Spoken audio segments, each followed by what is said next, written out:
And so it was like, you know what? I'm just do what I know how to do, what I feel comfortable. I got comfortable with doing specific things, and so it was like, going out to the parties and whatnot. I mean, different chicks and stuff. I mean, I was never the big player type. Yeah, I had, like few people back in the day and whatnot that I talked to, or, whatever. I would say I'm a ladies man. So like a lot of the people, I guess people that I actually like talk to, whatever, and like got to know me, they know I'm actually I'm a genuinely nice guy. But majority of the people, what they got to see was me being like nice at for 3 seconds, and then just like pissing you off and calling you all kind of stuff just for the hell of it, because I know how to.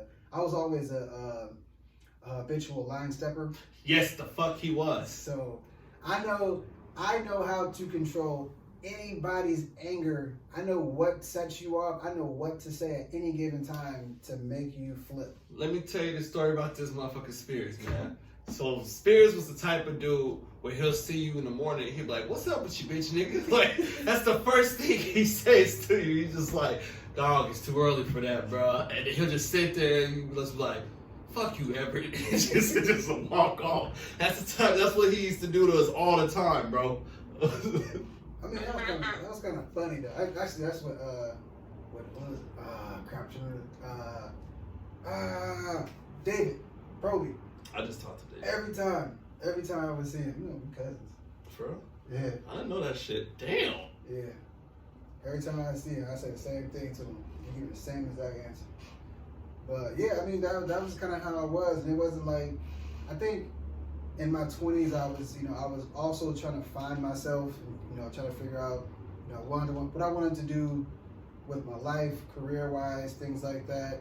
And for the longest time, like Thomas said, I was always somebody who I was very testy with people, and so like I knew what to say and what to do to like piss people off, but at the same time, like that wasn't necessarily like my actual personality per se, but that's what a lot of people kind of knew me at. There was less than a handful of people, male or female, that actually took the time to like get to know me, know how I actually was, because I always came off as being very aggressive with my words.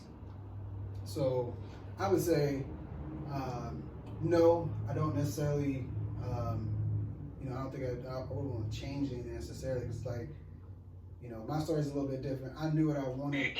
I kind of got it at a young age, and so it was more of me just maturing a little bit faster, because once you get married, unless your lady's the type that likes to go out and do this and that, you ain't about to be out with the boys all the time. They ain't about to be at the crib.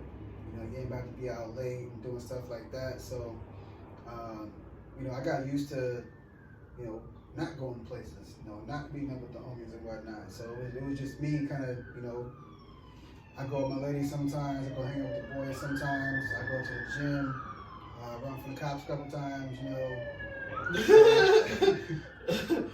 But yeah, it was, I mean, how I was in my 20s basically shaped how I am now. And so, that depends on, how you look at it. It could be a good or bad thing, but I would say I'm still married. I got 2 beautiful children. I'm still alive and in good health. So I mean, I'm good. Amen. Now, what about you? Yeah, Randy. What y'all want to know? What was what's the difference between now and then? To be honest, I don't think I changed too much. I've always been a homebody. Like, it's so funny, like when I talk to my family, and they be like, "Randy ain't never even changed." Like, I never did the house party stuff. I think I tried the whole going out thing at the time when I was between the age of I think 20, between like 20 and 22. Those 2 years, the guy I was dating at the time, he was more into like the whole going out stuff. So you was getting in clubs illegally? Huh? You was getting in clubs illegally? Hey, you gotta do what you gotta. Well, at the time, so the little backstory is I used to date Brandon Roy's brother-in-law. So when Brandon Roy was in the league, I was always over their house all the time. My ex-boyfriend was married to Brandon, so I was always over their house all the time. So when you and his wife, you go anywhere. You get into anywhere. So we used to always like be in the club and, you know, just hanging out and stuff. And so that was short-lived. That was some abusive stuff, so I'll just leave it at that. But yeah, so like I've always been a homebody type. Like I always stay in the house. I remember I got my first apartment when I was 18 out of high school. And I was never even there. I was like always at my grandma's house down the street from my apartment that I had. And I used to just kick it by myself, really. I had a best friend. But like my whole thing was always like, you guys come to my house. And then I used to dance too. Like hip hop dance was my life. Well, that was in high school. Okay, but, look at you. But yeah, and then I started modeling heavy when I was 19. So that was just my life, just modeling and just trying to get into the whole entertainment stuff. But yeah, that was my life. I've always been at home, so nothing really changed. I'm a homebody as of today. Kicking with my sister, do my business stuff. Nothing really has changed. I probably could have been that chick that got married at a really young age, like straight out of high school. And I think I could have been fine.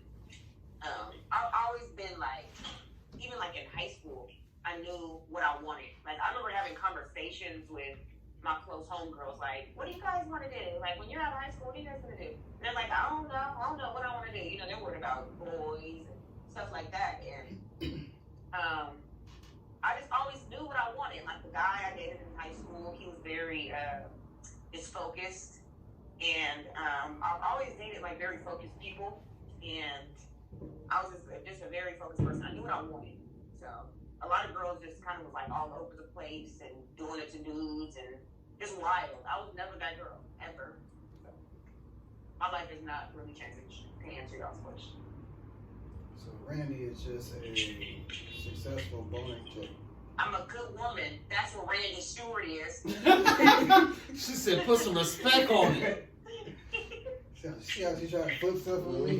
This is why I treat Randy how I treat her, is because y'all look at her and like, oh, she's so nice and blah, blah, blah. No, she's nice, and then she get hella ghetto and loud and try to be funny and crack jokes. So if y'all ever think I'm ever being mean to her, that's why. Yeah, and I like to be mean back. She do. She'll come back, but you know, nobody's top my pettiness, so. But yeah, we can go ahead and move into our Black Business Minutes. And this one is Lean Supreme Auto Detail. Does all type of detailing work on your car, it's interior, exterior. He did my car. What's his name? His name is Lehman Fuller. Oh, yeah, he did my car too. Yeah, I know. So he's done Randy's car, he's done my car. Yeah, I know. He's actually my cousin. But yeah, he does really good work. If you look him up on He does great work actually. Yeah, look him up on Instagram. I think it's Lean Supreme. Lean Supreme. You can get in contact with him at 360-991-8161 if you're, and he actually goes to you, so that's a better. Oh, so he's mobile. Yeah, mobile. Yeah, he used to work at a like a car detailing shop, and so he been there for a minute. He was soaking up the game, bought his own little car, he got all the stuff in it, and yeah, so he's mobile. So if you're in Vancouver or PDX, definitely hit him up. Again, his number is 360-991-8161, or you can email him leanfuller245@gmail.com. He is online as well, so you can always check him out there. I believe he has a website. I gotta look it up and see what it actually is, but yeah, check him out. Lean Supreme Auto Detail. He pretty much, if you need it done, he can get it done. So back to our conversation. What was y'all outlook on life back in your 20s? Like, how did y'all see life back in your 20s? Well, life for us was real fast paced because a lot of stuff that came out. That was like what, 06? That's when we got out of high school. Like right out of high school. So from high school, so what, 2008? Life was. I mean, you got.